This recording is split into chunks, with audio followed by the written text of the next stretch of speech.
May I remind you, if you don't put it in check now, it's gonna become a habit. And so you have an opportunity right now, just do it. You have an opportunity to get started, no matter how uncomfortable it is. Carl said yesterday, you're looking at a 1,000-piece puzzle. Like, don't look at the 1,000-piece puzzle, just look at the edges and say, we're gonna put all the edges together. Don't get overwhelmed and look at the whole thing. Pick one spot and just do it. And you just keep doing it, and you're gonna wake up one day, and whatever that mountain was is gonna be a small molehill. Before we jump into today's show, let me first introduce our sponsors. The people that help keep our show costs down so we can focus on delivering great content to you weekly. This week, our show is brought to you by Clearbank. Entrepreneurs and small business owners, if you're generating over $10,000 a month in revenue, we have an extremely special offer for you. Find out how you can receive Clearbank Capital by getting your 20-minute term sheet at clearbank.com/success. That's Clearbank, CLEARBANC.com/success. This episode is also brought to you by our partner in crime, Organifi. Organifi is an organic superfood supplement line that makes quality, trusted nutrition convenient and accessible. Their most popular product, Green Juice, can supercharge your life, restore that glow, and help you feel decades younger in just 30 seconds per day without having to worry about shopping or ingredients, mixing and blending them, and then cleaning up afterwards. All ingredients are USDA organic, vegan-friendly, and made without GMO ingredients, gluten, or soy. Where else can you get superfoods like chlorella, moringa, spirulina, wheatgrass, ashwagandha, and turmeric, just to name a few? So make sure you guys check it out at www.organifi.com/success. That's ORGANIFI/success. And now to today's show. Of the Secret to Success podcast. I'm your host, CJ, joined as always by the Bayesian sensation, Mr. Carl Wesley Phillips. What it do, y'all? What's going on? Dr. Douglas Eric Thomas IV. The four. You know what I'm saying? Hey, it's got to be 4 of y'all. You know what I'm saying? Doing it way too big, man. What is the word, man? I'm feeling good. Let me tell you something. I am fresh as a daisy. Of course, I had my 10-year anniversary, and we went to Mexico. And listen, man, I don't even have anything to talk about today. I'm in a great mood. We've been savaged out. I got all of that out of me. You know what I'm saying? Laying on the beach. I got a little bit more. Okay, well, praise God. You're gonna have to turn up the juice for all of us, because I promise you. I got you. Bro, I was living in a lap of luxury, and came back. And, you know, it is what it is, but it's funny because it's a couple's, I shouldn't say couples, adult-only resort. You know, so it was just a completely different vibe. But I told Candace, it's funny, you get to see either just how sweet or how trash your marriage is when you go to the couples only. You know what I'm saying? Because there's no kids to distract you. So listen, we had dinner, and we just people watching, and I'm like, whoa, look at how many people can't even get a conversation started with their spouse. I'm talking about, I'm not playing, Carl. We sitting there at dinner, me and her talking, laughing, we having a great time. You look across, they like, so you can tell, how's your meal? Like, it's zero conversation. I'm like, wow, yeah. Once you remove the kids, you put a spotlight or a magnifying glass on your joint. So you know what? I was actually convicted. I don't know if you got the audio message I sent you, but I sent you an audio message. We need to go ahead and fire the marriage joint back up. Yes. Yeah, because I just feel like, for real, man, like, especially those of us with younger kids, I don't know, E, maybe you could speak to the older kids, but for those of us with younger kids, like, the kids get so much time and attention that when you remove them, you like, man. And then we wasn't even making fun of nobody. We was like, yo, it really is like, yo, you got to figure out what your life is without them, you know? And so then it's like, when you start talking, you don't want to just talk about the kids the whole time. You know what I'm saying? So it's like, you know, you got to really, you know, reconnect. But I'm like, man, it was just good for us to do that. You know, Candace likes focus time. And, you know, if we go out with a group, or, you know, if Carl and Tamisha, E and Didi at the resort, that don't count for her and I. So this was the first one, she said, since our honeymoon, and it actually counted. But I'm talking about, I was on full focus time. I probably talked to E maybe twice. I had the phone down. I texted a couple times. And both times was like I need a little assistance. Like I wasn't even on that. You know what I'm saying? I was like, yo, I got this a big moment. I don't want to mess up and write the wrong thing. You know what I'm saying? Like, so I was like, okay, see, I know you're busy. I'll try to write it, and then you look at it, tell me what you think. You know what I'm saying? So yeah, I definitely. But yeah, it's funny, and I mentioned this before, but I remember being on, I won't say it, but I was at a D1 program on the football field, and I was talking to a gentleman who also, was coming by to watch practice, and I was just telling my man, that my daughter was on her way, to school, and he was just like, yo, what you gonna do? And I was like wondering, like, what do you mean by that? And he was just saying what you said. Like, I don't know if I could be with my wife by myself. Mm-hmm. Like, yup, you probably have gotten so focused on the kids, that, again, you didn't build y'all. So why would you want to be an empty nester? You know what I'm saying? If you never poured into your marriage. And then another dude told me, he was like, oh, you an empty nester? I was like, yeah, how long? 3. He's like, oh, well, after 5, you're going to be burnt out. And I was like, what? He was like, oh, yeah, after 5, bro, you're going to want your kids to come back home. Oh, like, bro, don't you love it? Crazy. I love them people who love to spit venom. It's the same people who told me never to get married. You know what I mean? Yeah. I'm like, my man, you chose wrong. That's you gonna punish me because you messed up? Well, you know what? Yeah, I just think I don't even get upset anymore. But even when we talk about, because somebody was asking me about the conference this weekend in New York, and what you gonna teach? And I was like, yo, I'm not. You on riches? I'm on wealth. And it's a couple people that be hitting me, see, and I just feel so bad because I'm like, yo, y'all chasing. And I actually said it today. I sent Nikki a video and I said, yo, I'm sick and tired of, like, people are so narrow-minded. Secure the bag. I was like, yo, I'm not saying that no more. Doggone it, secure the life. Secure the life, bro.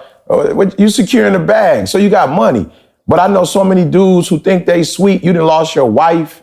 You on your second marriage. You don't necessarily have a relationship with your kids, or you do, but because your marriage ain't working out, you separate your kids, staying with your ex-wife and your kid. And I'm like, bruh, or you don't have mental and emotional health.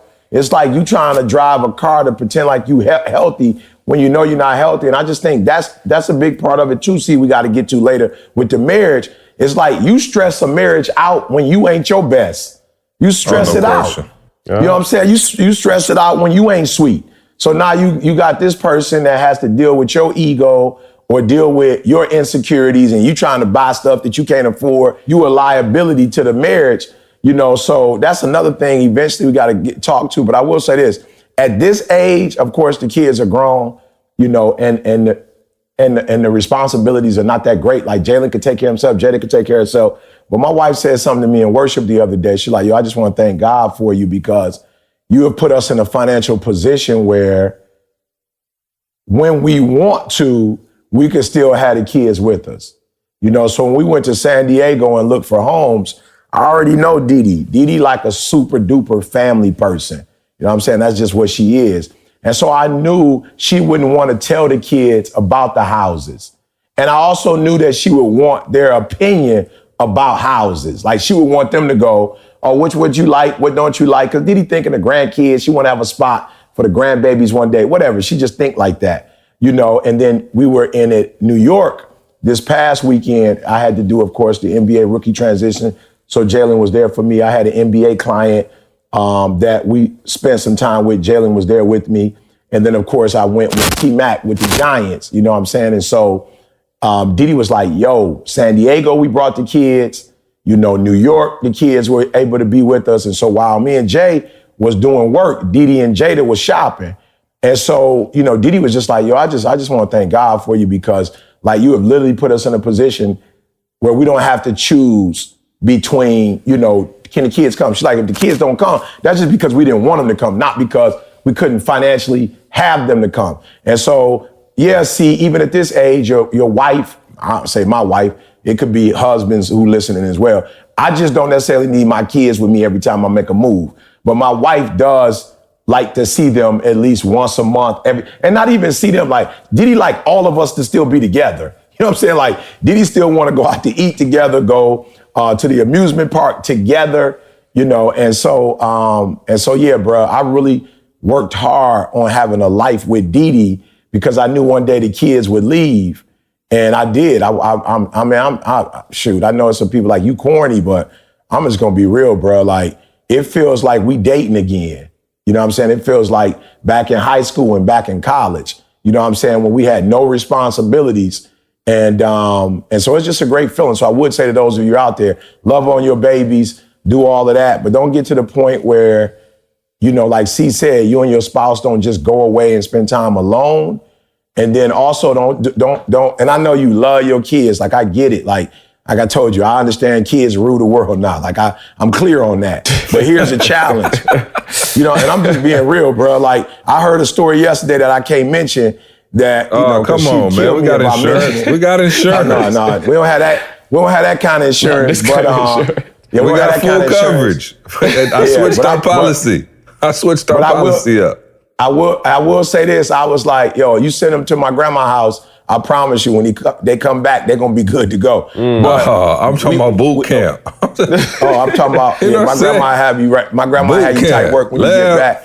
But I will say this, see, I would caution every millennial parent, love your child, but don't love your child so much so that when they become adults, they're not self-sufficient, because then you're not going to be able to get rid of them. You know what I'm saying? Because you love them so much, if they're not self-sufficient, you're not going to leave them just out there because you ain't leave them out there before. You know, and that's the one thing like my wife will say. She like, yo, I'm going to be real with you. Like, I wasn't feeling you on how you was raising Jalen. She's like, I wasn't feeling you. I'm like, I don't care that you weren't. You a female, I'm a male. So I'm not really, you don't know how to raise men. So I wasn't mad at you, you know, but I can honestly say, especially in the last few months, there's some moves that he's made that I'm like, yo, I feel good as a father, that if something was to ever happen to me, I know my son wouldn't be in a position where he got to come back and live at home.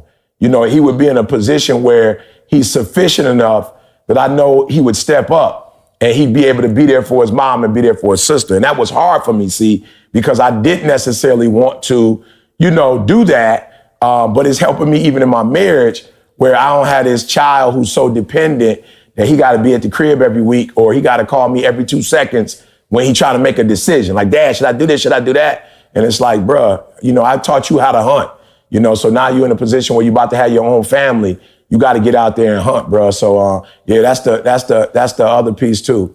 Let me go back. Ian, shout out Jamie and Katrina. See, Jamie and Katrina, well, Ian Didi started the whole marriage thing at the church, about 6-8 months ago? I don't remember, last year maybe. Yeah.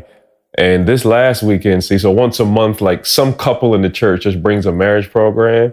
And just to your point, like, we're being intentional about investing in our relationships. You know what I'm saying? Yeah. And dude, when I tell you Jamie and Katrina put a session on, bro, like, I'm talking about, I feel like I got married this weekend. Like, that's how it felt. Like they put a session on, dude, that made you go back and revisit and talk about some stuff. And then, like, I'm talking about, part of their hookup was stop and pray for your wife's health, specifically. Stop and pray for your husband's this. Like, I'm talking about specifically. So it's like, it made you think about stuff that you were thinking, peace of mind. Yeah, like stuff that you hadn't been thinking about. Because again, like we get it. Everybody busy, kids back to school, it's crazy. But like, no, they made you stop and think. And they had when I tell you, like, it was like a weekend to just reset, restart. Bruh. I ain't know where my kids was at. I promise you, I ain't thinking about them jokers. Bro, I thought I was on the Tyler Perry show. Perry show. Seriously. Yeah, why, and not, like, you know how I see sometimes people wait till like they're on the brink of divorce to do it. What's so sweet about what we've been doing the last, few months is that it's maintenance. See, it's like we ain't waiting. Once a month, we gonna change the oil, rotate the tires, get that sucker clean the inside, outside, put a little air freshener in that boy. And it's just so refreshing, man. And we came home, Carl, and did it. Like, me and Didi came home, Jada came in the bedroom, and me and Didi kind of discussed, because what they asked C was, let's talk about a situation between you and your wife that's like kind of, almost unresolved. It's kind of like she feel one way about it, you feel one way about it, but you don't really want to deal with it. You know what I'm saying? It's like, let's not even deal with that, because it's going to mess up the happiness we having. You feel me? And we came home and Didi and I talked about something, and Jada was there. And Jada was like, yo, mom, dad, I'm gonna be real with y'all. That ain't even y'all fight. That's something dad need to talk to Jalen about. You know what I'm saying? But because that's both of y'all child, y'all both gonna talk about it. And Didi, you feel a certain way about it. Eric, dad, you feel a certain way about it. But that's not even your conversation. Like, dad should have a conversation with Jalen about it.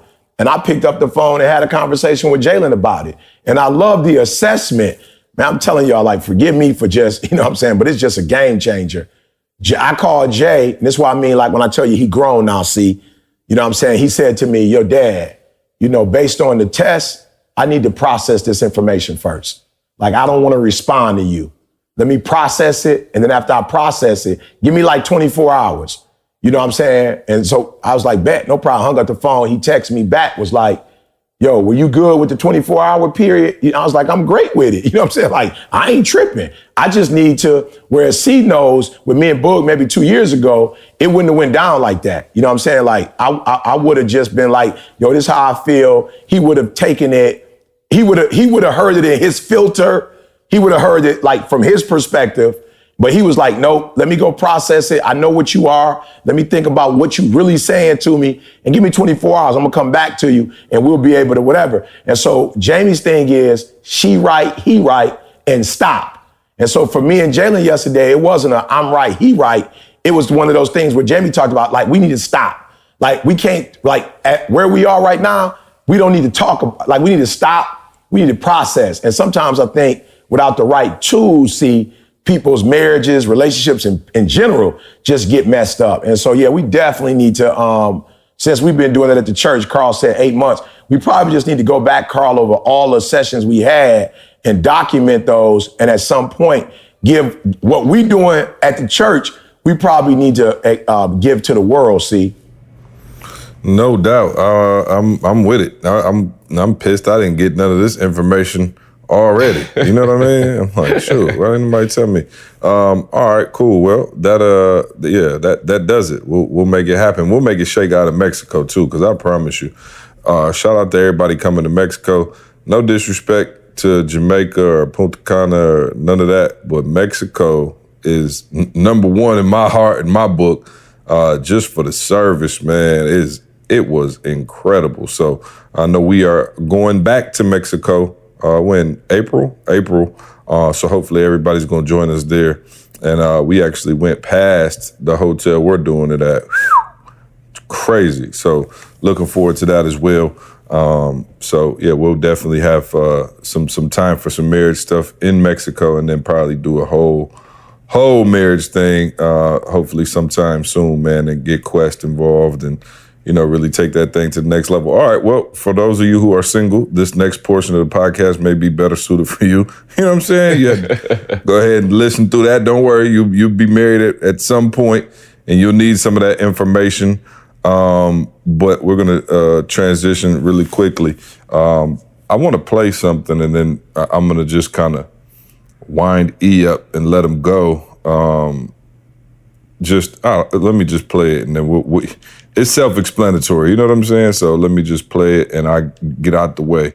And you need to get rid of them excuses, and you need to stop pointing fingers at people. And you need to start pointing fingers at yourself. What did you not do?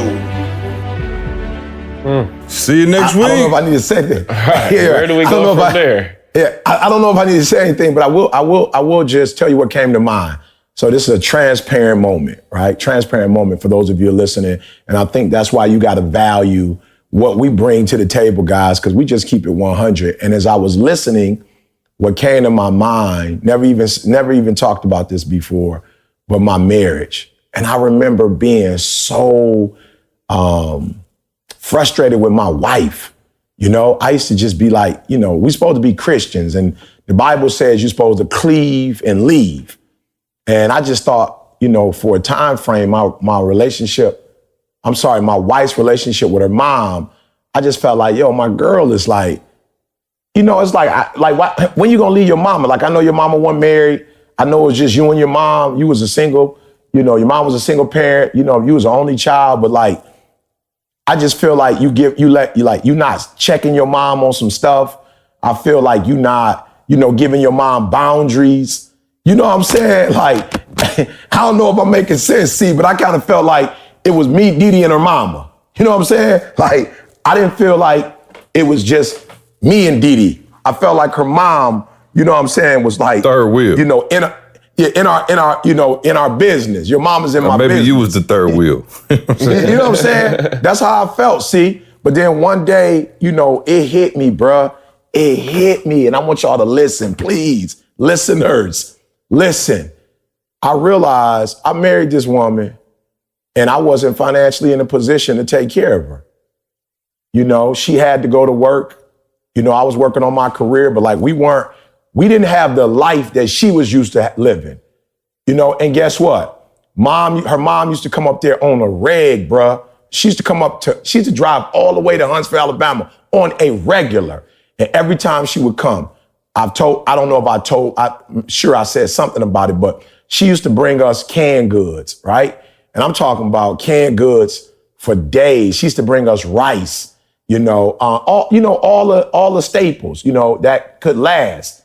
And I'll never forget, she would give us money, and then every now and then, like, she'd hide money in the Bible because she knew how prideful Didi was. Didi was like, yo, I got this. And it hit me one day, see, like, yo, this is why she got, like, you want to be the boss. Like, you want to be the man. Like, you want to walk around here like, I'm the man of the house. Like, you know what I'm saying? Like, what? And maybe by title, maybe when I had the private marriage ceremony at the courthouse, even that, like, it's so funny how humans, like, it's so funny how hard we are on other people. It's so funny how hard we are on other people's kids and not ours. Like, it's so funny how we give ourselves a pass. Like, it would even be cool if we were like equal. Like, okay, this how I am on my kids. I'm gonna be like that on the next door neighbor's kids. But like, we give our kids a pass. We give ourselves a pass without even knowing it. And I'm like, why does Didi mama and why does she? And one day I woke up, was like, it is the three of y'all. She paying your rent. It is the three of y'all. She bringing groceries because you can't afford to buy groceries. It is the three of y'all. She had to buy her daughter a car so her daughter can get from school to work back home because you couldn't afford to do it. So it is the three of y'all. And it will be the three of y'all until you take care of your business. And I must say today, I don't have that problem with Didi. And I don't have that problem with Didi's mom. Why? Because I'm not saying I'm a man, but I got Didi's mom sponsoring my manhood. I'm not saying I'm a man and I got Didi mom sponsoring our marriage. Like, for real. And I remember just like, I need to go repent to her mom now and repent to Didi, because I used to be pissed. Like, why you got to call your mom? Why you got to ask your mom's permission? Like, this us. I'm hungry. I mean, for real. But I never thought about that. See? No, why would you? You know what I'm saying? You feel me? I'm just thinking, like, whatever. And so I'm saying to y'all on the phone, and this is what I've been trying to explain to people who I'm close to. I had a good friend here this weekend, and I was just trying to explain to people, it's like, yo, why am I responsible for your flight? How did I become responsible for your rent? How did I become responsible for your, like, yo, like, why is it, you know what I'm saying? So when people, ET, you didn't do this and you didn't do that. Like, yo, bro, you ain't responsible for me. Like, Didi, I'm trying to get Didi to Cali because of you ain't give me no money to help me do that. And I'm not looking for you to do that. But why is it that I got to be responsible for me and I got to be responsible for you? You know what I'm saying? Like, do you understand the pressure you put me in that? Like, if I get an Uber, I got to pay for it. But if you get an Uber, I got to pay for that. You feel me? Like, why do I have to pay for my Uber, but you ain't got to pay for your Uber? Why do I have to pay my rent, but you don't have to pay your rent? You know what I'm saying? Like, why are you looking for other people and you want to boss up? For real, this is for those of you who want to boss up. This is for those of you who want to have your rights. How do you want to have your rights, but somebody else is sponsoring it? You feel me? And that's why I told C back in the day, and I think he understands now when C would be like, yo, E, why we not looking for sponsors? And what the bank did this and the bank did that. And my thing was just like, yo, C, if they bless us, bruh, then they get a say. It is what it is. They have equity. They get to decide if we do this or we don't do this, or they get a say in it. If we build this thing from the ground up, don't nobody get to make a decision but us, because we built it up. And so, man, for those of you who are listening, I'm just saying, you got to get to a point, and this is what I did. I allowed my mother-in-law to do stuff for me that I should have done for myself. She should have never been in a position to do that. Maybe I should have waited to get married. Maybe I should have waited till I was in a better financial position to get married. But here I am now married and want to be the man, but she got a sponsor and support everything. So I'm saying it wasn't fair to her that I married her daughter and couldn't give her daughter at least the lifestyle that she had already had. Didi wasn't used to eating out of canned goods. Didi wasn't used to having to get a ride from somebody to go somewhere. She got downgraded, bro. Wow. No, she did. She got downgraded. But I went from the leather seats to the soft cotton. You feel me? You know what I'm saying? Well, I'm not playing. See, you no playing. CD I'm saying, player, AC didn't nothing work. at all. Yeah, I'm saying she went to no furniture in the first apartment. We couldn't even afford to get. I'm sorry. We went a few weeks or months without furniture until her mama found out and then bought us some furniture and brought it down. What were y'all sleeping on? Air mattress? No, we had just gotten a little, I'm gonna be real. You know how you buy those little mattresses from like the cheap little furniture spots? You know what I'm saying? It is what it is, little cheap one. And then Mom's Dukes was like, man, I can't have my daughter living like that. And she furnished the crib, bro, for the most part. Wow. She furnished the first spot, bro. But I'm sitting up here saying, see who she thinks she is and why Didi, and there are those of you doing the same thing. You like, why is my mama? Because you living in her house. Why is my mama tripping? Because you driving her car. Why? You want to make decisions, but you don't want to pay for the decisions. You want to listen to, I'm saying slower. You want to be the boss. You feeling like my mom she didn't give me, she took my manhood or my whatever. She's not allowing me to get in the process. Why? You not paying to be in the process. You know what I'm saying? Like you didn't give your portion. So how are you making decisions when you in her basement? How are you making decisions when you got you and your wife living in her crib? You know what I'm saying? So, but I look at the Didi today, I don't have those problems. I'm just being real. Like I don't have those problems from her mom. Mom got mad respect for me. Why? Because mom lost her job and was in a position where, you know what I'm saying, her place of employment, just bottomed up and they went bankrupt. And so guess what? She does some things on her own, but whatever she can't afford, I take care of the rest. You know what I'm saying? And with Didi, it's like, yep, I got your mom. I got you. You don't got to work no more. Jalen worked for the company. Jada worked for the company. And it's a different it's a different Didi. Didi treat me different. But even with Didi, there was a disrespect, not necessarily like disrespectful, but there was a time where Didi wasn't treating me the way she treat me now. And I'm sure it had a lot to do with like, yo, I got to call my mom and ask for money. You supposed to be the man. You sitting here on the couch playing video games and you letting somebody else take care of us. And some of y'all think that's cute when other people take care of you. Like you think that's cute when somebody bail you out and pay your rent. You think that's cute. Oh, so-and-so gave me $10,000. They love me and they whatever. Bruh, that's not cute. You feel me? Like your mama or your daddy taking care of your wife, that ain't cute. Or your mother or your father got to take care of your husband. Like guys, that ain't cute. And so what I'm asking you to do is you owe you what? If you want a car, you owe it to yourself to go buy one. If you want a house, you owe you to do what it takes to get the house. If you want to, and watch this, guys, this is so big. C don't even know what he did. And I want you to explain this, C, and I want you to explain how it felt. You sent Moni, Chuck, me and Didi a picture of what? You kind of alluded to it, but what'd you send us a picture of? You talking about the video or the pic? Yes, yeah, the video.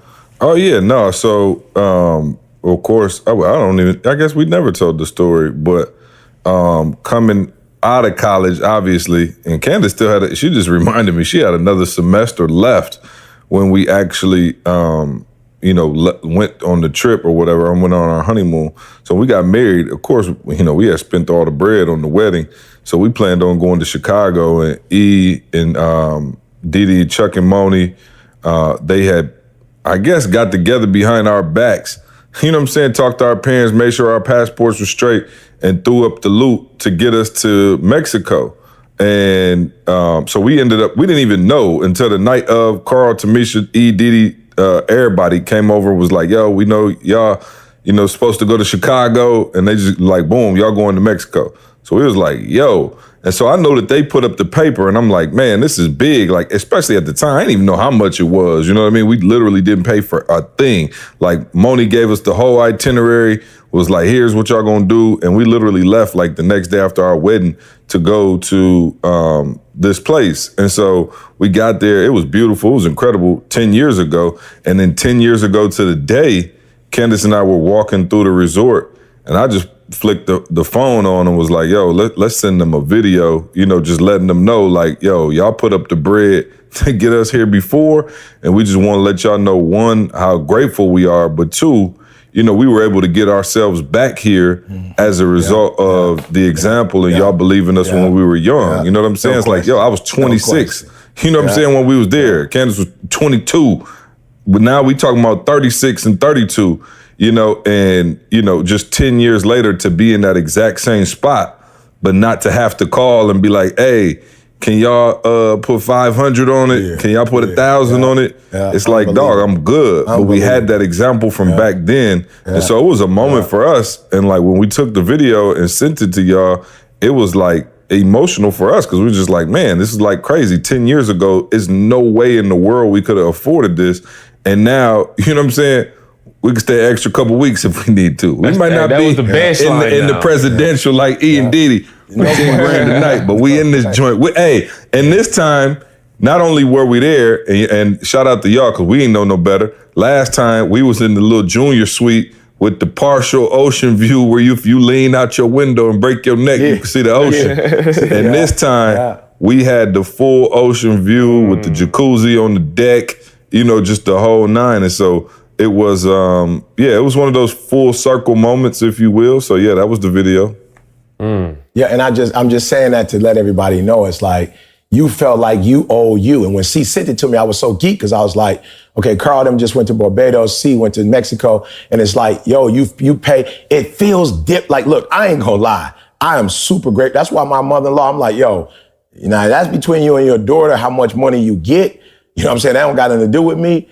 But you ain't got to never worry about me supporting you because you supported me way before I was in a position to support you. You know what I'm saying? Hands down, super grateful. But see, it feels so good to do it on my own. And let me tell y'all why you owe you. I have literally seen my son, when we were looking at homes, because I know Boog, like I know Jada, you know, Jalen a high D. So he know kind of see, you know what I'm saying? Like he hear people talk, but he kind of still look at my lifestyle and go, maybe he do, maybe he don't. You know what I'm saying? He a bottom line kid. When we looked at the cribs in San Diego, he was like, okay, I got it. I see it. Okay, yep. All right, Dad, I'm proud of you. I told you, he sent me a text like, Dad, I'm proud of you, right? So when we hitting the NBA and kids coming up to me like, yo, no. I don't want to take a picture. Can we sit down and talk? Like, I need to talk. Like, you've been a father to me from a distance. I need to talk. What would it take for us to, you know, so when Jay started seeing me walking in New York and people just coming out of me nowhere, chopping it up. Like I said, we was at an NBA player's house at their family chilling and Jalen see me in there with them and Jalen see how they responding to me. You know what I'm saying? Like, I deal with you because you keep it real. Whatever. Listen to me. See, my son is seeing, my father done paid his dues. And I see what that looks like.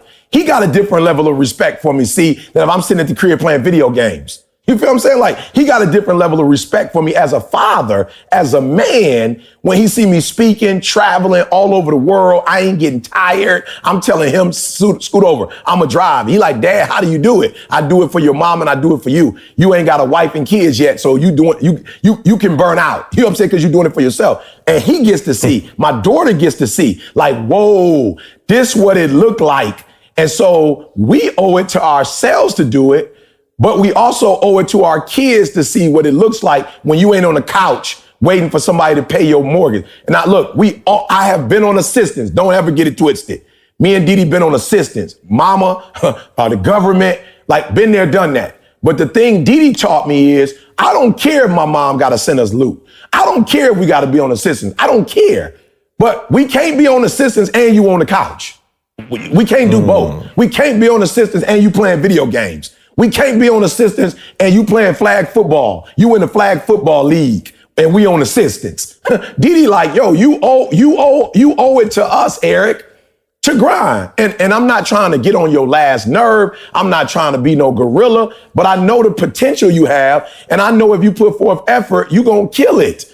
But you owe it to you, Eric, to stop waiting on other people to bless you. Like, get up and bless yourself. And that's the thing that Didi taught me when I was younger. I've always had this gift. I've always been able to speak. I ain't always been a businessman. I've not always thought like this. I've not always. And so I'm just saying to those of you who are listening, some of the stuff that is rightfully yours is rightfully yours.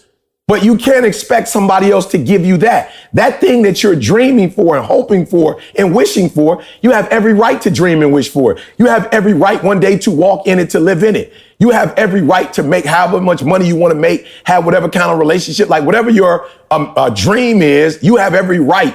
But you don't have the right to ask another human to sponsor that. You don't have the right to do that. You don't have the right to ask another human to take their energy and use their energy to bless you. Now, if they do it, praise be to God. But you don't have the right to sit and wait for somebody else to do something for you that you could do yourself.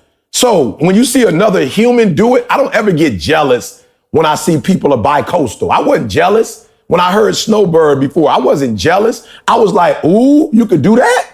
You can have a house here and have a house there? Oh, how do you do it? I remember calling Josh. Josh, how do you do that, Josh? Because you doing it. How do you live here and then you live here? And Josh was like, okay, you do this, you do this, you do that. But first you got to do that. I'm like, all right, well, let me go do that because why shouldn't I have, and why shouldn't I have an infinity? I'll be real with you. I'm looking at properties with infinity pools. I'm like, all right, I need an infinity pool with a jacuzzi, with all kind of stuff. I'm like, yo, I need that right there. The wall blew out and you could just see the mountains. I'm like, I need that right there. But I'm not going to call my mother and ask my mother to do that for me. I'm not going to call my mother-in-law and ask I made that mistake at 19, at 20, at 21.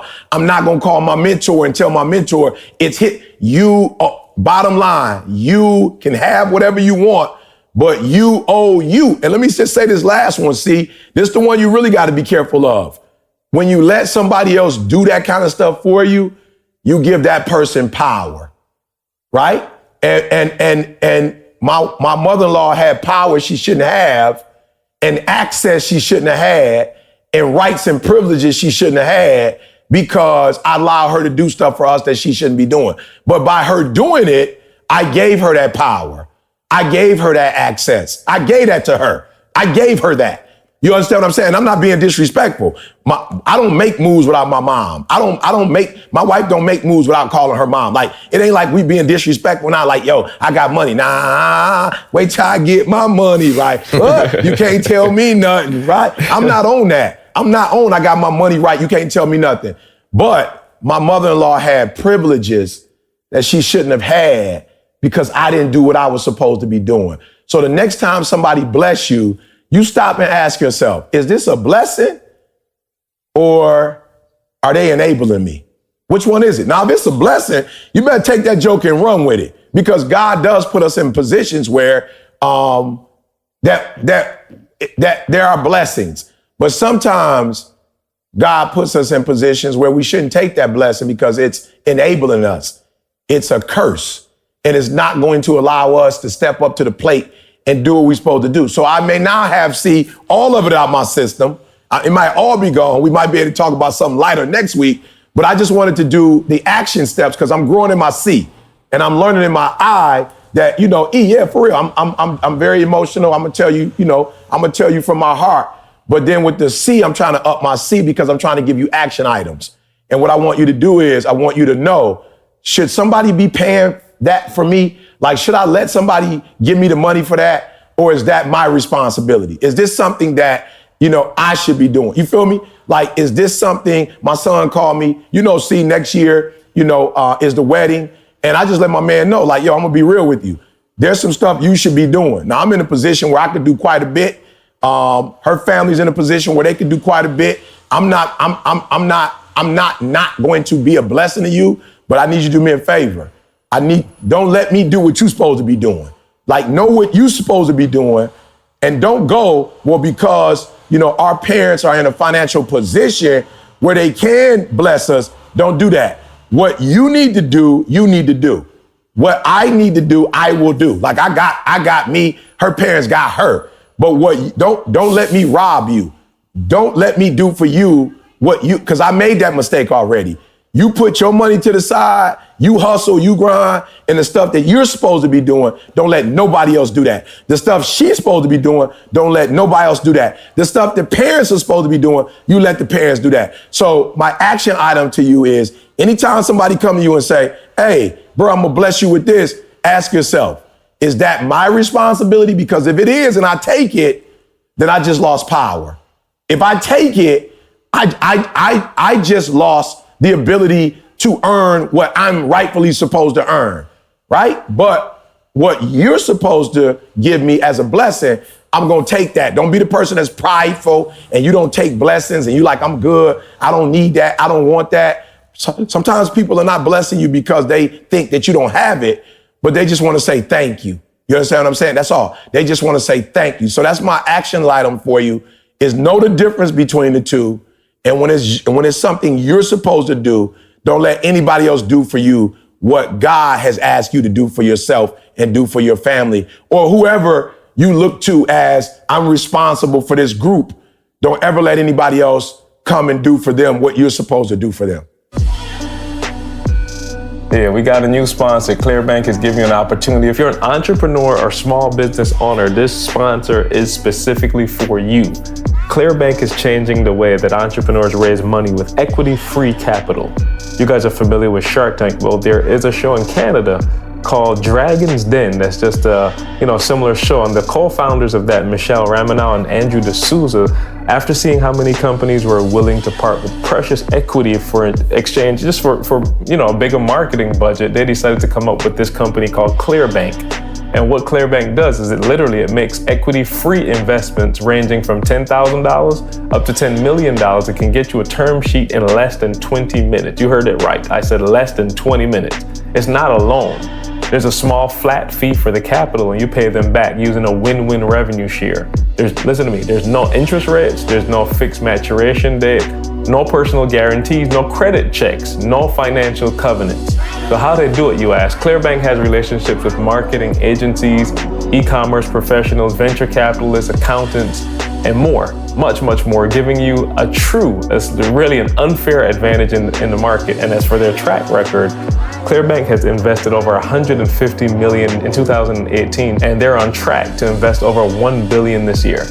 Some notable portfolio companies, they include Public Goods, Lisa Sleep, Latote, and Buffy, just to name a few.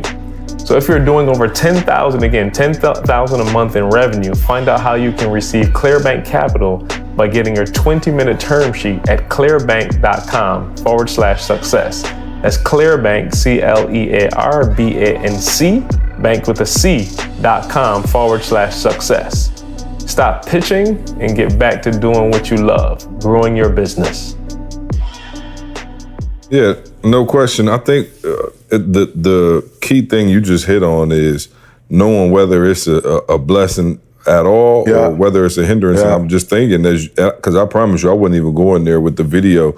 But like, if you look at it, obviously it was a blessing to Candace and I because it exposed us and allowed us to see like, okay, wow, this is like possible. Like people living like this, people taking vacations like this, on a rig. And, for us, again, 10 years later, we didn't need that same blessing. You know what I'm saying? Like, we didn't need y'all to be like, oh, y'all going? Like, let's get the church fund together. You know what I'm saying? And nothing against it. I'm saying nothing we against used that, bro. And so you need to look at yourself. And this is, and I promise you, I came in with I was feeling good. I had my coffee and my Organifi this morning. I was just coming off a trip. My kids ain't even had a chance to get on my nerves yet. But listen, I hope you like listening to what he's saying. And it's on a scale, right? Like it really is. Like you should not be in the same place you were. So I'm not even tripping. You see, we got the blessing 10 years ago. And there's been blessings along the way, but we won't need that exact same assistance again. You know what I'm saying? We won't need that same. And it's like, I feel like, man, people, you get so stuck and you don't move and there's no forward progression. Like, yo, you was complaining about your job last year and it's this year 365 days later and you still complaining. And I don't want to, I don't want to divulge too much, but I guess I can because she told me I could. So me and LaShawna, I just told her, of course, shout out to Elle, and she was like, go ahead and share, so don't think I'm just airing about this. I don't even need insurance for this one. I love LaShawna. We had a conversation, and I was just like, yo, for real, with the weight, I'm her accountability partner. And I'm like, okay, I'm doing a bad job if we not actually getting to it. But I told her, I said, yo, to be honest with you, I've been too laxed. Like, I've been just like letting you self-report, whatever. Right. And I said, LaShawna, we've been having this same conversation for years, and I'm tired of it. I was like, yo, I'm tired. And she was like, yo, me too. And so I said, all right, cool, we got to do something. And so we had to, the first thing we had to do, and she didn't want to do it, and I promise you we need to get her on here, but I said, yo, we got to get on the scale, because we don't even know where we at. You know what I'm saying? And she was like, I don't want to get on the scale because it's going to piss me off. I'm going to be frustrated. I'm going to be angry. I don't want to get on the scale, right? And I was like, yo, you got to get on the scale, because we don't have no other, like, I need a benchmark. Like, I can't just go with the whole pie in the sky. Like, yo, I need you to get on the scale. And so she did. She called me and about cussed me out. She was like, I hope you feel better. Nah, I feel worse. You know what I'm saying? And I'm like, cool. Like, I'm talking about like real anger, right? And I dealt with it. I was like, cool, come on. Y'all know me. I'm down for a confrontation. And I was just like, okay, I got you. Be mad, be pissed. Okay, yep, but here's where we are. All right, cool. Now we can start moving forward. And praise God, what do you know, the last few weeks, I'm not going to, get into all the business, but we down, right? And we have a daily accountability where she got to send me a picture of the scale. Like, don't tell me no more. We're not doing that. We're not doing the weekly, you call and say, oh, I'm doing good. I kind of had a fall off cheat day. I want to know every single day. So now every single day, I'm getting a picture of the scale. And so this has nothing to do with LaShawna. It has everything to do with those of you who are listening. You have not started. First thing you got to do, whatever your particular situation is, you need to get on scale. You need to open up your bank account, right? You need to open up your marriage. You need to open up your relationship with your kids. You need to open up your relationship with your parents. You need to open up your business. Whatever your particular situation is, the first thing you got to do is get on the scale, right? And I feel like so many of us avoid even getting on the scale because we don't even want to know the truth for ourselves. We talked about it before. We had a whole episode where cats just don't like going to the doctor, right? Like, I don't want to go because my man could say something I don't like. When you know, that's the first step to getting it fixed, is to know what actually is the problem. And so what happens is, especially in our community, we don't want to go to the doctor and take the blood test and do all of that, even though we know we're not feeling right because of what they might say, when that very thing is what could get us on the right track. So the very first thing you have to do is be willing to be open and expose yourself. So that's why I told LaShawna, watch, this is going to be the time we actually go to that level, because you've taken full responsibility now. There are no excuses anymore. We know what the goal is. We know what the daily goals are, and we're going to hold each other accountable for that, right? And so for you and you, whatever, again, maybe it's weight for you listening, maybe it's business, I don't know what it is. But the very first thing you have to do is you got to expose it and take a thorough look from 1,000 feet. Because right now you're too deep in it to even realize. If you heard what he just said in his whole story, he just said, yo, somebody was paying his rent, giving him food, making sure him and his girl have furniture, and he pissed at the person because they all in his business. Right. That's just not, that's being too close to the situation to really look at it. Now, if he was outside himself from 1,000 feet, he could have been like, yo, E, you tripping. You tripping, bro. But in the moment, because he's so close to it, he couldn't even see. And some of you so close to the situation, like, yo, you beefing with your wife and you're not understanding. Like, okay, so let me give you an example. He hot now. Heat it up. Oh yeah, sorry. Let's go. Let me go back to Mexico. I'm going back to Mexico. Book me another trip back to Mexico. So let me give you an example, right? So I have a friend who is, this ain't no name drop stuff or nothing like that. I'm not trying to be Hollywood. Fairly high up, and I don't even know if I gave this example before, right? But here's an example of a marital situation where you're too close to see what's going on. So he's a fairly well-known, popular person, makes a ton of money, travels different countries, doing it big, right?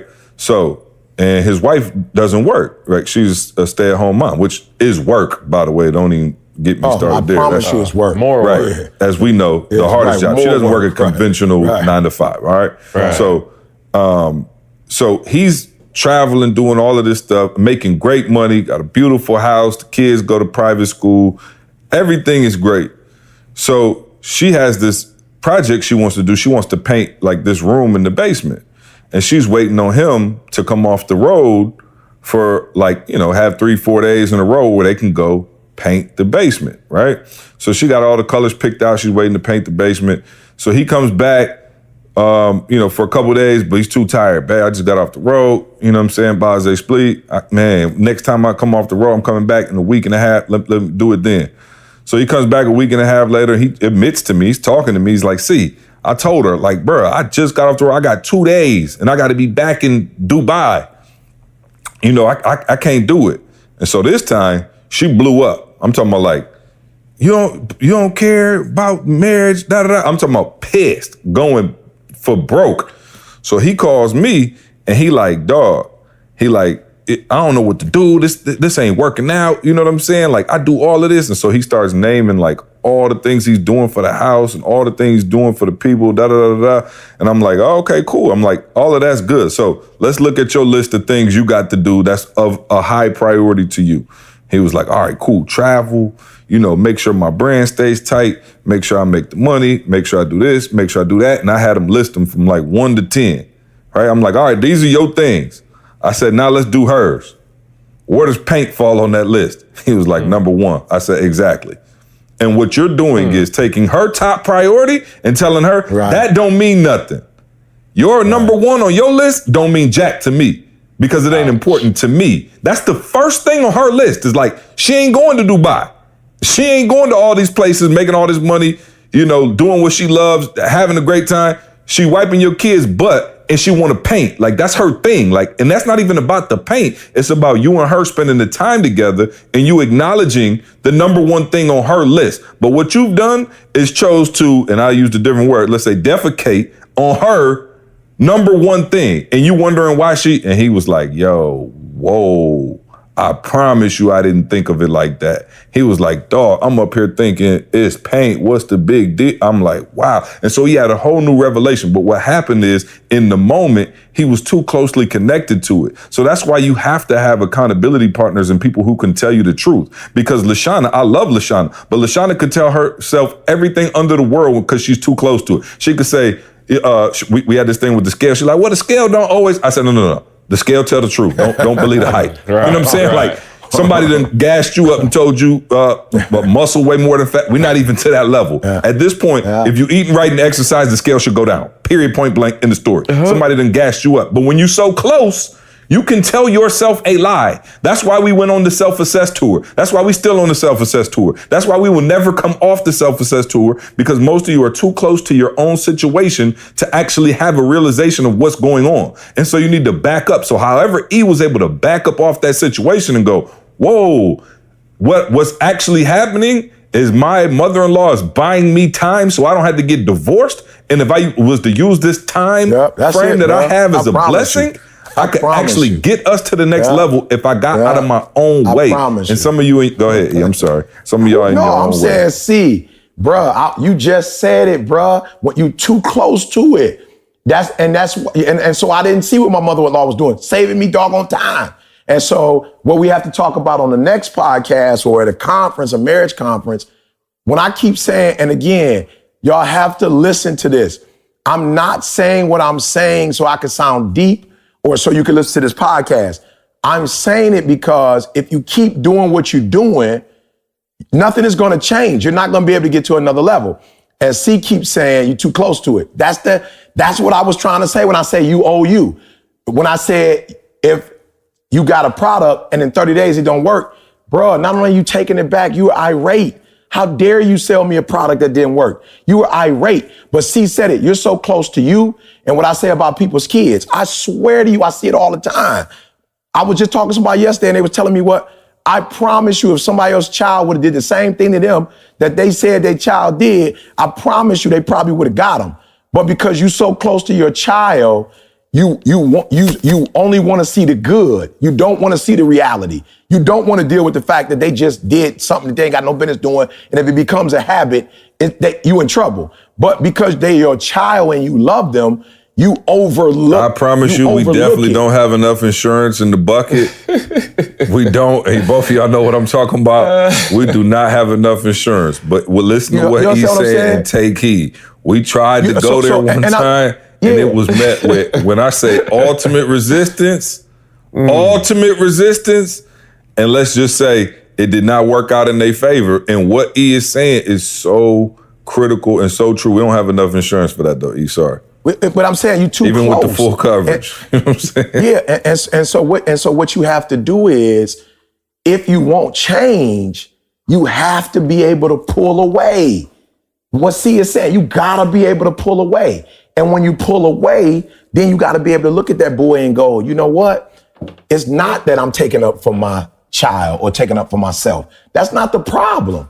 The problem is if I continue to do it, nothing's going to change. Oh, but listen to me though. That's you don't make it sound simple, because that's the hardest part of the whole thing. Because once you pull away to look at it, now you could see, now you could see all the imperfections, and you'd have no excuses about them when you pull away. I'm telling you, when you snuggle so close to that thing, you could tell, you could literally make up anything in your mind. You could tell yourself a million excuses. He could be like, yo, I was 19, I was homeless, I got myself into college. Who she thinks she is? I'm enrolled in school now. I'm doing way better than anybody in my family. Don't she know what my daddy was never in my, dog, you could have had all of them. And I'm sure all of those were running through your head when you were super close to the situation. But once you pull back, it exposed. You know what I'm saying? Once you pull it off, it's like, whoa, okay, I got to really look at the real. But here's the deal, though, see, it does hurt. It does hurt. And that's the thing I think a lot of y'all got to deal with. It is going to be painful. The truth hurts. But as soon as you see the truth, so my guy was at the crib, and my guy was like, I wasn't trying to be nosy, but I saw all them checks on your counter. I saw all them checks, bruh. I'm like, whoa, E, and you just got them sitting on the counter. Like, you ain't even, like, them jokers, my man, I looked at the dates on some of them jokers, and you ain't even cash them. He was like, yo, E, if I had made that kind of money, bruh, I promise you, them jokers would have been in the bank. Here's what I said to him. Bro, this easy. This easy. Making money is easy. And he said, what do you mean by that? I said, well, first of all, I took the assessment test with Chris 3 years ago. 3 years and some change. It come up to September, it'd be 4 years. I was like, yo, I took the test. He was like, what does that have to do with anything? What C just said, one, when I took the test, I got on a scale. And when I got on a scale, what the scale showed me is you mad gifted. But because you didn't take school serious, you got some issues and your C is low. So you got some major issues you got to deal with. You got to deal with birthday. You got to deal with that. You got to deal with the fact that you're saying ambulance. You got to deal with that. And you're wondering why you can't get. And so here's where it hurts. See, it's like, okay, so let's just say, C might be like E. That ain't how you supposed to say it. C, it hurts because it's like, yo, bruh, you acting like I wanted to say birthday, bruh. You acting like I want to say ambulance. You acting like I wanted to put myself in a position where I couldn't do corporate work. You acting like I made this. I didn't make this up. This is where I grew up at. And they told me it was okay. So what happens when the people tell you it's okay to say it, and then you find out when you get to a certain place in your life and you gifted and talented and want to be able to do something else, you can't do it because it's not okay. So now you hurt because you like, shoot, you said, you told me birthday. You told me library. You told me library. I went to school for 12 years and nobody told me it was not okay to say library. No, you understand what I'm saying? See? So now it's this thing of, shoot, now I got to start all over again. I got to start all over again, and I got to train my brain to say something different and to hear something different. But guess what I said? E, by somebody telling you it's not library, it's library, you got the answer. So I told my boy, I said, here's how I start making all this money. I looked at all the things that I was doing wrong and came up with a plan for it. So I didn't follow through. Man, let me tell y'all what happened to me this week. Bruh, so when I started studying the test, I realized, and y'all heard me say this before, but I want to put it in context for the people that's listening. I realized I'm a high I, which we call a flight attendant, right? And that's the person that's responsible for, like, when people come on, like, you give them the energy or whatever. I've been that my whole life. But when I started really paying attention to that's me, when I tell y'all I went in, so when C was like, yo, E, you text me, I don't know what you were saying. That's because I'm doing something that ain't my gift. Like, that's not what I do. I speak. Do you know, listen, y'all got to listen to me. Please listen to what I'm telling you. Do you know how close the microphone button is to the text boy? Like, they right there next to each other. Like, if you want to send somebody a text and you go text, or if you want to say a message, it's right there. And you know what I started doing? Pushing the mic, because that's where I'm gifted at. And when I talk, people don't misunderstand me when I talk. You feel that body language, you feel that passion, you feel that energy. It come off way sweeter than when I text. Why was I texting? Because everybody else was texting. But once I found out what I was like, yo, E, you need to start operating in your gift. But as soon as I found out what my gift was, I found out what my weakness was. So this last week, I've gone to schools and murdered it. But you know what I've never done? I never follow up. I called a coach, C, and was like, yo, coach, what do you need from me? How can I help you? He told me what he needed. He was like, I need you to reach out to my child. I reached out to his child, followed through. Now, maybe I didn't do it in the first hour that I could have, but I got it in 24 hours. I hit Lil Man up. Lil Man hit me back and was like, E, bruh. He said, I listened to your message 10 times because I thought somebody sent me the message. I never thought somebody with your wisdom and on your caliber would literally send me a video. He said, but I listened to it 10 times and I finally heard you say my name. Do you understand saying people's names, CJ, is my gift? I'm a people person. When I say your name, I read that in How to Win Friends and Influence People years ago. I just felt good when you said my whole name right there. You know what I'm saying? I felt kind of good. You feel me? You know what I'm saying? You feel me? You ain't called me CJ in a long time.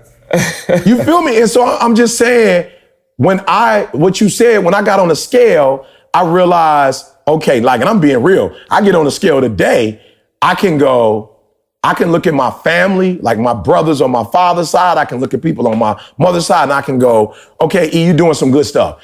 Even though you may not be where you want to be as a family, if you don't work out and eat right, this is how we look. Like, bottom line, like, we ain't necessarily small people. So I can get on the scale and go, you know what I'm saying? Yeah. And I'm saying, yeah, and they might be listening. So we ain't that big. Oh no, but I'm just saying, like, because they could be listening. I need some insurance. I think Carl might be the only one. You know what I'm saying? See, you know what I'm saying? I might need insurance for them though, because they listening might take this the wrong way. You know what I'm saying? They living good, eating good. Yeah, you know what I'm saying? It's worse places. So I can get on the.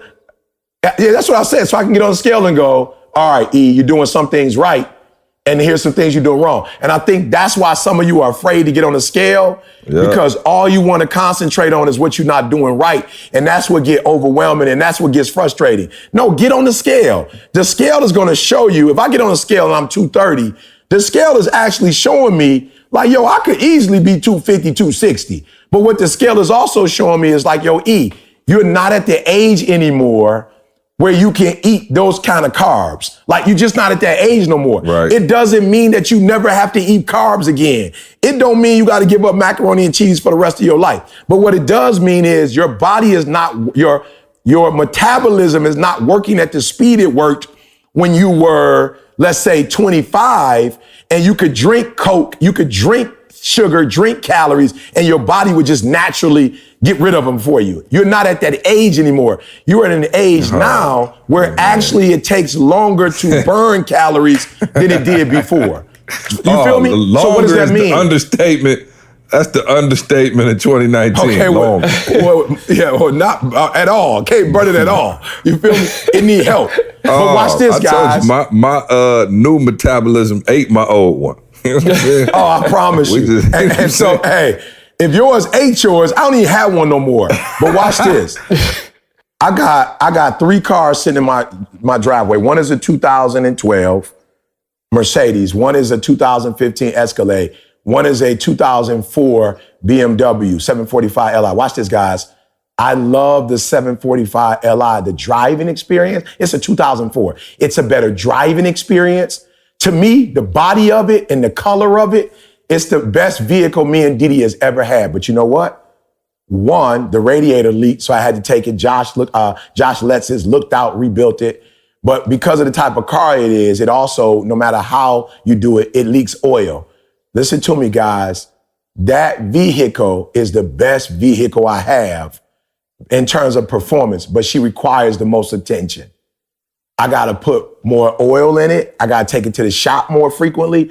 It's all kind of stuff I got to do with it. But watch this. I ain't getting rid of it because it's a beautiful vehicle. I ain't getting rid of it because of the challenges that it had. I just got to give it more attention.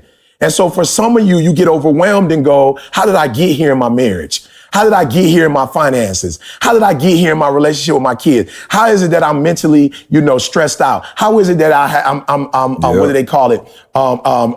Bipolar. How did I get to a place of depression? Look, guys, it's okay. It's okay. And what you're doing is saying, I've gone too far. No, you haven't. Get on the scale, diagnose it for what it is, and then say, oh, here's what I need to do to make the adjustment. So I took the assessment.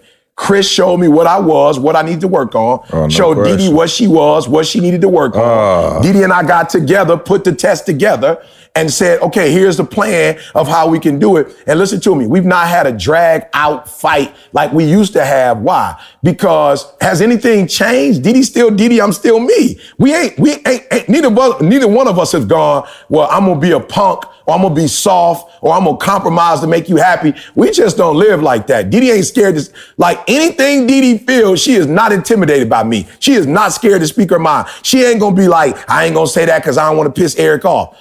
But because we have gotten on the scale and we took the assessment, now Didi knows how to talk to me. So she ain't about to not say nothing. She ain't about to look at me and go, I'm not about to push my man. Didi, like, I want you to be 42 years old like Brady and get a 2-year extension for $71 million. I'm going to push your butt. You're going to be the best. But now I'm not going to push you like a gorilla now because I understand how you like to be communicated to based on the test. I know how you want to be communicated to. So we still going to communicate. Like, you still going to be told about yourself. But now I'm going to do it in a way that fits your personality. And I'm seeing so many differences with my son. I used to be screaming at my man and hollering at my man. And all he would do is get timid and pull back. And now I realize, like, yo, I still got to say something to you about that. Like, I can't pretend like I didn't see it. You feel me? Like, I can't pretend like you ain't picking up weight. I'm going to say something to you about it. But I'm not going to say it in a way that is going to make you go, man, I might as well give up because I'm too fat. I'm going to say it in a way where I'm going to say, hey, yo, here's some good things you've done because you're still alive. You know what I'm saying? Like, you still breathing. So here's some good things you've done. Man, but here's some the new things barrier you need to work on. for your fitness. Well, I'm still alive. I'm just saying, you're still alive. The good Lord ain't took me yet. You feel me? So we can make some changes, bro. Hey, I'm Talk just to me, like Carl. for real over here. I'm just sitting down like for real, like in learn mode, because I'm saying that the thing that most people want, and I'm speaking from a male perspective, but it applies. Most people want respect, flat out. And people see you, they respect you, they respect your family. And the weird thing that I'm thinking about is like respect. It doesn't come from just, I respect ET. ET respect me back. It don't work like that. You know what I'm saying? Like, you only earn respect. And back to what E said in the clip, when you have self-respect, when you respect yourself, when you take full responsibility for yourself, your happiness, your family. Dude, when you do that, like, get it? Like, again, we try to earn respect from people and do all that, but no, it comes when you take full responsibility for yourself, your family, your finances, your marriage, the stuff we just talked about. And I'm sitting here thinking like, yo, it's kind of counterintuitive because you feel like if I just respect my man, like he said, be diligent, be a good person. You know what I mean? Just do, whatever. But no, it comes when you take full, I'm talking about, and I'm stressing it, full responsibility for your happiness. That means whatever dream you have, whatever goal you have, whatever your family's supposed to look like, you're taking full, not that you can't get help, support, but you are taking full responsibility for that. And I'm tripping because, again, most people are not seeing it that way. Most people are looking like we're going to get there off of like, if I show love to this dude, or if I show love in this, you know what I'm saying? If I connect with this person. No, it comes when you show full, like I said, take full responsibility. Nobody else, again, and y'all know I ain't the one to ever need the insurance. I'm the safe one. But ain't nobody care about your happiness but you. Like, bro, let that sink in. It ain't nobody else care about you and your family being happy. Your mom love you and all that, but she got her own to take care of. Nobody else care about it the way you care about it. So if that's in fact the truth, nobody care about your weight but you. I ain't got to walk around with it. Like, I don't care. And I care about you. Don't get me wrong. But the energy that I'm going to put to it is not me. And as much as I love you and care for you, it is not me. So I can't care about you and your self-respect and your weight and your marriage the way you can care about it. So at the end of the day, for real, if you are not going to do it for you and the people around you that you love, then like I don't know how to say this, but is it possible to get it done if you're not going to do it for you? Right. If you eating salads in front of me or eating a one bite of meal, Carl, in front of me, but you know that ain't how you got to 300-400 pounds. But you're so worried about me and me respecting you that you don't respect yourself enough to do whatever you want to do. And I'm not saying, like, real, I promise you, like I said, I didn't grow up. Now, ain't nobody necessarily morbid obese, but I ain't necessarily grew up with thin people in my family. You know what I'm saying? So I'm not the dude that's looking at you going, you weigh 400 pounds, I'm judging you. But I'm saying, why would you go, I'm going to be different in front of Eric? Why would you have more concern about how I feel about you than you feel about yourself? You know what I'm saying? Again, like, too close to it. Y'all not hearing what I'm saying. You too close to it. How close? You looking at yourself in the mirror. I guess that is close. No, but I'm saying you could live with your own reasoning when you close to it and you don't have to expose it. Mm-hmm. You could say, oh, it's because of this. Oh, it's because of that. Oh, you know, my family, my genetics, I hurt my foot, I had an injury. You can make all the excuses in the world, but you know you can't make them outwardly, right? So therefore, if I'm in front of you, I'm gonna eat the salad, not the pizza, because I'm gonna try to make it look a certain way because you may not be able to understand the excuses that's going on in my mind. Does that make sense? Perfect sense. So I don't want to expose, you know what I'm saying? I don't want to expose all of that. But I'm saying it scares me, see, because then can we really ever fix it? No, you can't. That's my whole point. That's why, that's why I said, oh, okay, no. We got to get on the scale. We have to look. Like, think about that. And again, this isn't even about weight. This has nothing to do about weight. It's a microcosm. And by the way, we just need to get, LaShawna need to come on the podcast and I'll invite her on because we are going to win on this journey, right? Period. This is the time. I told her, I'm not playing no more. Like, if this don't work, you on your own. But I'm with you. I'm all in. So understand something. When you get on, it hurts for a minute, but now you know what's up. The second thing, you know what I had her do, what she got to do today? And again, this is, I believe in helping folks, so I'm sure she wouldn't care if I shared. I told her, like, yo, I need you to go buy an outfit for whatever your ideal size and weight is. Hang that up. No, I told her, and she was like, okay, I'll do it on Monday. I was like, absolutely. So I will get a text. I said, send me a picture of the dress, the shirt, the blouse, the skirt, the pants, whatever it is. Send me a pic. I want you to buy it, and I want it to be expensive. Like, don't buy no cheap. You know what I'm saying? You done went to Kmart, Target. No, go get you, I'm talking about a fire outfit that you gonna wear. I said, I want you to hang that in the closet. And but I'm talking about front and center, above all your regular clothes. So you got to get by it every single day. I said, we're gonna win this time. Because one thing I love about being open and transparent and just living in freedom is two things. One, he just said it. You could look at the roadmap.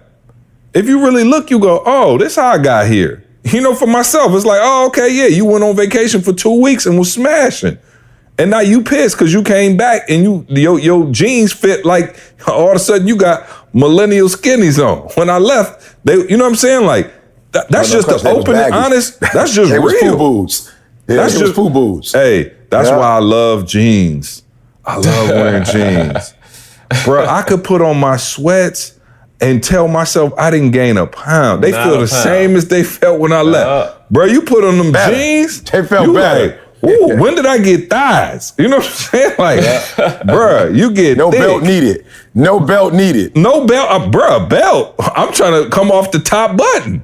You know what I'm saying? So, but that's called an accountability partner. The jeans are an accountability partner. The scale is an accountability partner.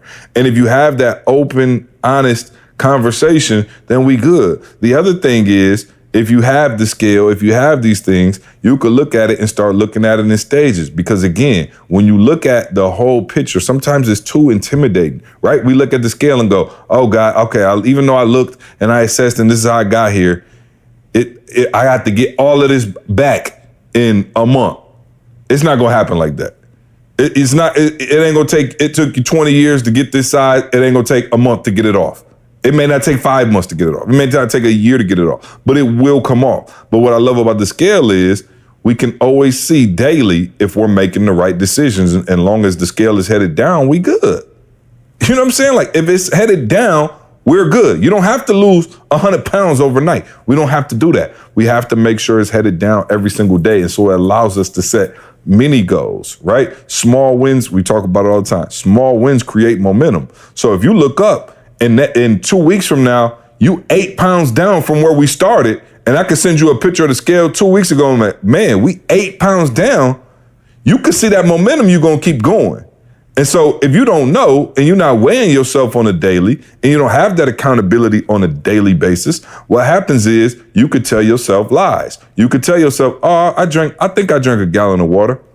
I think I ate healthy. I think I did this. Because if you ain't weighing yourself day to day, you wouldn't know. And so that's how you look up. That's why I started this whole talk with when you look up a year later and you in the same spot. It can't happen. It cannot happen. You cannot tell me you was 275 pounds today and then you so committed to losing weight and next year this exact same time you 276. It's just, them two just don't line up. Yeah, you did something wrong. So you did something wrong. Even if you tried, because some of you be like, you tried, you did something wrong, and you have, listen to me. Try. Okay, yeah, but here's the deal. Y'all got to do me a favor. You have to, this is step one. You have to tell the truth, right? You have to accept the truth. Number two, after you accept the truth, you cannot come up with an excuse to make it okay about that truth. You cannot do it, right? So when the teachers told my mother what I was doing in the classroom, the only way it can change is that my mother has to take responsibility for that truth, that my son is messing up in the classroom. My mother cannot go, is the teacher didn't do this and the teacher didn't do that. And that's what we're starting to see a lot of. So I'm not even saying you need to change, but be woman enough, man enough. When you see something wrong, don't make an excuse for it, because you cannot change what you make an excuse for. You cannot do it. Once you justify it, at that point, it's over. It's done. No change can happen. You have to say, when they said to me after the second or third time Jada took the SAT, she has a learning disability. Do you understand, as a parent, you don't want to hear that? See? Carl, I don't want to hear that. I'm an educator. Your daughter has a learning disability. She does not understand math. She does not understand science. Doggone it. I remember C's story about math. I remember your story about math, see, and how you try to do all of this and then you had to go back to this and what that did to you. So immediately when I hear my daughter has a learning disability, I'm hearing problem. But the one thing I had to do was I couldn't go off on the dude that I paid the money for. And I'm telling you, they knew I was E.T. the hip hop preacher. They met me through a very popular contact. My man was hurt. He did not want to have that conversation with me. He said, I know we did it a couple times and we tried to make some adjustments. Bottom line, she just don't see it. She just don't understand math. It does not register in her brain. So I got two choices to make. I'm talking to all people out there, whether it's a personal challenge you got as a family member. Everybody want to say how smart their kids are. Everybody want to brag about how their kids get concepts that nobody else has. Like, we all want to be able to take pictures of our kids in their glory and speak of their glory. As a father, I didn't want to hear she had a learning disability. Like, that hurt. I'm an educator. Was I not doing what I was supposed to do? How did I miss it all these years? How did these teachers miss it? She going to college now. Is Michigan State not going to accept her? There was a lot of stuff running through my head, see?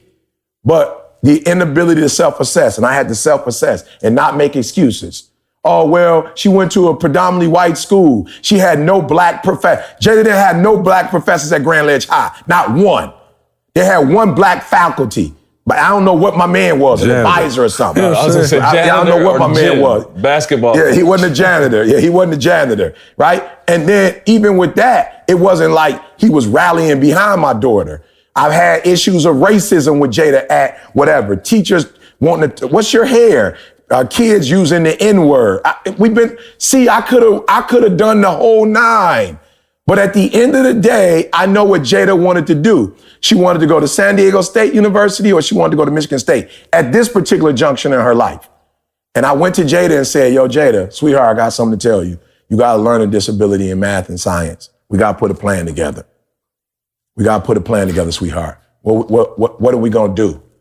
Went to Michigan State, gave them all the stuff. We talked, ended up getting blessed. They sent her a letter saying you accept it, but it's on provisional basis. You need to boom, boom, boom. And my daughter and I sat down and looked at the curriculum. You got to take ISS. You got to take ISB. You cannot, you got to take, this is the science route right here. You got to take at least 1825, right? Let's do that in the summer. Then you got to take this and then that, and let's go get the expensive calculator. Let's learn how to use the expensive calculator. And Jada was like, all right, Dad, let's go. Jada was like, all right, Dad, let's go. And I told y'all, my daughter is in her 4th year with 16 credits left and could have finished if she wanted to earlier. Where her brother don't have no learning deficiency, and it took him all of 4. You know what I'm saying? Like he had 14 credits, probably 12, 14 the last semester. He had to literally go. Why? Because I didn't make no excuse for Jada. I didn't go in there and try to sugarcoat it because I knew I could sugarcoat it. I could say what I needed to say and make her feel good, but she got to go to college and she got to sit down and take somebody's class. And that professor is not going to treat her like her mom and daddy going to treat her. All he knows is A56392. That's all my man know. He don't know Jada. He's not about to get Jada no shortcut. He's not about to, what's the word I'm looking for? Coddle Jada. He's not about to do it. He's about to treat her like any other student, whether you are a math genius, whether you decent, whether you suck. He care. And so I didn't prepare Jada for the house. I prepared Jada for the real world and said, Jada, we got some work to do. ISB is hard for kids who are smart in math. ISS is hard. Well, we got to put a plan together, Jada. And Jada was like, all right, let's go. Let's put the plan together. I got average skill, but I got phenomenal will, Dad. So let's go in here and make it happen. And she used that chip. To go in there and handle her business. So I'm saying to you, if you're overweight, whatever you are, you're a parent, like, yo, you ain't helping nobody by acting like you don't see it. You're not helping them. Now, you might be making it easier at that moment because you don't want to deal with whatever work you got to put in. But I'm telling you, we're not helping people when we lie to people. We're not helping people when we don't hold people accountable. And so just go ahead. Look, I'm not telling you to do nothing. But when you know something is the truth, don't try to, I don't even know the word I'm using, offset it, ignore it, downplay it, push it to the side, act like it don't exist. Don't do that. Accept it for what it is. Jada has a learning disability. We got to work with that. We got to fix that. We got to get tutors. We got to get extra support. We got to get extra help. But my daughter will be marching across the stage just like her brother walked across the stage. And my daughter is applying for grad school. She got a couple schools that she's applying to grad school for. And she already filled out the application. She's just waiting for October 1st when it actually releases and she's going to be in grad school. And she already told me she did it ahead of schedule, didn't she?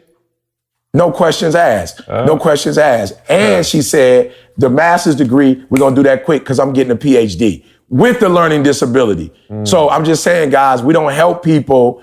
I wouldn't have helped Jada if I made excuses. Well, Jada, our family didn't really do school like that. You don't have to feel bad about it. No, I'm like, Jada, you're going to go to college. You're going to get your master's. You're going to get your PhD because that's what you want.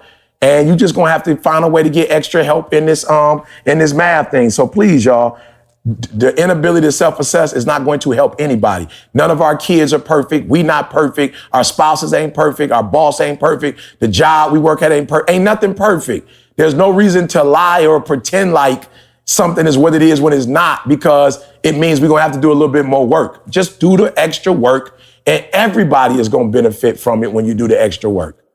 You know what else you're going to benefit from? No, see what? Tell me. I need to benefit, see. Tell Funny me. you ask, Carl. The Segway King is back. Organifi. Organifi. If you Yes, or your sir. loved one want to go to the next level and tell yourself the truth is you need more greens in your life, okay? That's right. The Absolutely. truth is you No got to go to question. the next level and Oh, get more yeah. greens in your Yeah, life. no And how do you do question. that? Funny you should ask. Organifi, ORGANIFI.com. Use the promo code SUCCESS, all right? And take you and your family to the next level. Your health is important, dog. All this we talking about, it don't even matter if you're not healthy, all right? So, I suggest the green juice. Start with that. Shout out to everybody who comes to the conference with their Organifi. I had the Organifi. sir. Oh, Yeah. man, let me tell you something. Yeah. Candace and I had the Organifi everywhere. I think I actually sent Nikki a picture. She may have posted it on the gram or something. But, yeah, we was on the Organifi. Heavy out there in Mexico, man. Just put it in your bottle of water, shake it up. Best way to do it. Boom. All of a sudden, you got all kind of greens. Just, I don't know, like 50 different vegetables right there. All right. So, and the best part about it, man, I like the taste. He doesn't necessarily love the taste of the green juice. I do. I think it tastes great. Though. Good for you. Yeah, he likes to go. We got the red, whatever your choice. But go to Organifi.com and check it out. Look at all the ingredients. Look at all the stuff, the benefits of it for real, man. More energy, just mental clarity throughout the day, all of that, man. So Organifi.com, ORGANIFI.com, promo code SUCCESS, all right? I can't believe y'all getting this podcast for free, by the way. I was sitting there while you was talking like, this can't be free. This cannot be That's free. for real. Like, hey, so if y'all want to, y'all like, yo, I can't believe this is free either. All we ask that you do is share it with somebody, like for real. Make sure they listen, make sure they download it. And we could, at least get our numbers up since we're doing this for free every week. Because I promise you, the heat that Dr. Thomas is giving out right now is should be paid for, but y'all getting it free because y'all know about the podcast and y'all been rocking with us for a grip. So, matter of fact, like I say probably 90%. Remember when I used to ask like, who listens to the podcast? And it'd be like 20% of the crowd. No, not no more. I think now it's like 90-some%. So, people finding out about what's going on. But yeah, we appreciate y'all listening and rocking with us. And we'll let it continue to be free for now. All right, so who knows? Once we get this deal, don't play. I'm trying to sell out. So I'm The trying gorilla to see. going up in me. I just ain't It's been only a offered matter the of time sellout before I deal pull yet. the cord. What'd you say, E? I said the gorilla in me is going all the way up. It's only a matter of time before I pull the free cord. Oh, I I'm promise you. tired. Yeah. Oh, you're gonna have to pay tired. for it. And so all those agencies out there, we are free agents. Okay. So No doubt. Apple, Spotify, who else, Carl? Yeah, I got a couple of them calling. Like, I had a Well, let them know if the last price week. is right. Yeah. We will gladly sell out, okay? Because I need to sell get out back. show. I need to get back to Mexico. You know what I'm saying? Yes, sir. I need to that's get back right. to Mexico. No, I that's told Candace, she's like, you can't work. We need to focus on. I said, bet. If I can't work, you can't FaceTime the kids. How about that? She trying to. We there one day. She told me, FaceTime the kids. I said, have you lost your mind? We just got away from them jokers. I think it's just like a mom and dad thing. I don't know. You talked about it too. I'm like, she like, you don't miss the kids? I said, how what does Hurt kids? say it? Not exactly. Right. So, all right. Well, I'm not gonna do Ask ET because I got a lot of work to do today.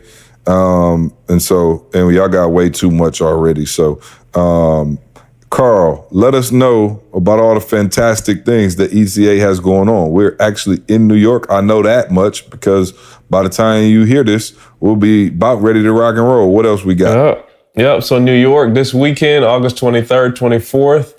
New Orleans, September 12th to 13th, and DC, the 5th, October 5th and 6th. This is the 1%, and we're talking about living that 1% lifestyle, going to Mexico. Well, not with CJ, because Candace would shoot y'all down, but maybe staying in a condo down from CJ. in Mexico. You know what I'm saying? Once you get that 1% lifestyle. Oh yeah, no, that's the work one. We good. You know what I'm saying? You gotta make sure the solo one. So that one, I'm gonna be partying. Oh no, I'm telling them to go next to you the next time you're going, not for the trip. Oh I'm saying just under 1%, just under 1%. Oh, okay, yeah, lifestyle. 1%, yeah, for out. sure, yeah, absolutely. But of course, we have next year, April 25th. CJ hinted at it before, but Riviera Maya, y'all. We going to Mexico. See when the Skyler it for us, y'all.